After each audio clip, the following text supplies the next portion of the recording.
यह वीडियो दुष्यंत चौटाला जी के लिए है। एक वाकया बताना चाहती हूँ सभी हरियाणा वासियों को। 2019 के चुनावों से पहले एक बहुत बड़ा मुद्दा आया था, जब एसडीओ बिजली विभाग में 80 में से केवल 2 ही हरियाणा के अभ्यर्थियों का चयन हुआ था। और इस मामले में सबसे ज्यादा यदि किसी ने मुखरता से आवाज उठाई थी, वो थे हमारे present deputy chief minister Shri Dushyant Chautala ji. उस समय उन्होंने कहा था कि नॉन हरियाणवीज का इतना भारी चयन में मात्रा में चयन हो रहा है हरियाणा में, ये ठीक नहीं है। तरह तरह के उनके बयान आए थे और फिर ये उन्होंने भर्ती रद्द करवा के ही दम लिया था। हम सबको उनके ऊपर बहुत ज्यादा विश्वास हुआ कि हाँ, ये हरियाणा की तस्वीर और तकदीर बदल सकते हैं, विजनरी नेता साबित हो सकते हैं, युवा नेता साबित हो सकते हैं, तरह तरह की अन्य बहुत सारी चीजें। और बहुत सारे हमने इनसे क्या कहते हैं उम्मीदें बांध ली थी। उसके बाद आता है एसडीओ का सेम, वो उप मुख्यमंत्री बन जाते हैं, सरकार में साझेदार हो जाते हैं। ठीक है, यहाँ तक सब चीजें ठीक चलती हैं। उसके बाद यही सेम एसडीओ दोबारा निकलता है।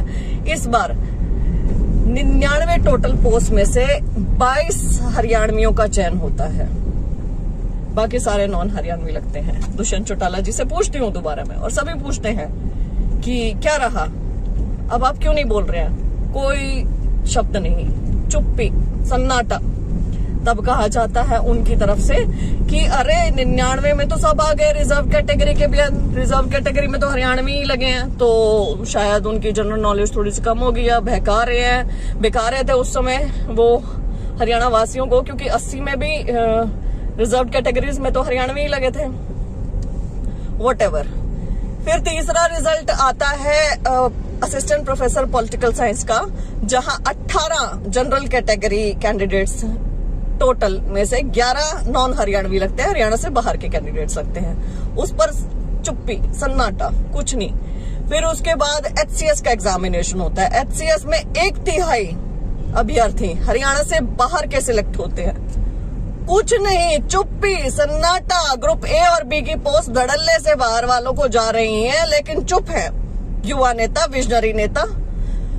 फिर अब टेक्निकल लेक्चरर की पोस्ट एचपीएससी के द्वारा निकाली गई। 157 में से 103 से 106 अभ्यर्थी हरियाणा से बाहर से सिलेक्ट हुए बताए जा रहे हैं। इतना बड़ा ये रिजल्ट। ग्रुप बी की गजटेड पोस्ट सारी की सारी नॉन हरियाणवीज को ऑलमोस्ट जाती हुई दिखी। हमारे हरियाणा में हरियाणवियों का चयन नहीं हो रहा है, हरियाणा से बाहर का चयन हो रहा है। और ऐसा नहीं कि जनरल कैटेगरी के साथ ही ऐसा हुआ, रिजर्व्ड में तो चलो बाहर से कोई सिलेक्ट नहीं होता, लेकिन हमारे अभ्यर्थी रिजर्व्ड कैटेगरी में भी सिलेक्ट नहीं हुए। इस रिजल्ट में यदि मैं रिजर्व्ड कैटेगरीज की बात करूं तो एससी कैंडिडेट 47% ही चयनित हुए हैं, 53% सीट्स वेकेंट खाली। बीसीए में 37% ही चयनित किए गए हैं, 63% सीटें खाली। बीसीबी में केवल 17% ही चयनित हुए हैं, केवल 17%। आप देखिए 83% सीटें खाली। और उसके बाद ईडब्ल्यूएस में 40% चयनित हुए हैं, 60% सीटें खाली। ना इन्हें योग्य हरियाणवी मिल रहे हैं रिजर्व्ड में भी, और हमारी जनरल सीटों पे नॉन हरियाणवीज को बिठाया जा रहा है धड़ल्ले से। हमारे हरियाणा में ये चीजें चल रही हैं, और इसका कारण क्या है? सरकार अगंभीर है, कोई प्रोटेक्शनिस्ट पॉलिसी नहीं है। हम यदि सरकार को बार बार ये कहते हैं कि आप हमारी ऑफिसर लेवल की पोस्ट पे एक हरियाणा जीके का अन्य से एग्जाम, एक अलग से पेपर ले, तो उनके कानों पे ये आवाज नहीं जा रही है। और सबसे ज्यादा दुख पता है किस चीज का है? उप मुख्यमंत्री का। उप मुख्यमंत्री, क्योंकि यही मुद्दा लेकर उप मुख्यमंत्री बने थे। उप मुख्यमंत्री जी ने यही एक सिंगल जो मुद्दे में अपने जो नेतृत्व दिखाया था, जो युवा छवि दिखाई थी, जो विजनरी सोच दिखाई थी, उसी के कारण हमने वोट दिया जी आपको। अब कहाँ?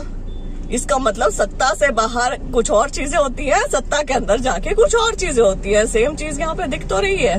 तो टेक्निकल लेक्चरर एग्जामिनेशन जो है उसमें बहुत ज्यादा बुरा किया गया है, सीट्स वीकेंट छोड़ी गई हैं। बाहरी अभ्यर्थियों का चयन हुआ है और हर बार हो रहा है, लगातार हो रहा है। हम आवाज उठाते हैं, इतने कोई नया रिजल्ट आ जाता है और सेम चीजें हो रही है। एडीओ में भी ऐसा ही हुआ होगा।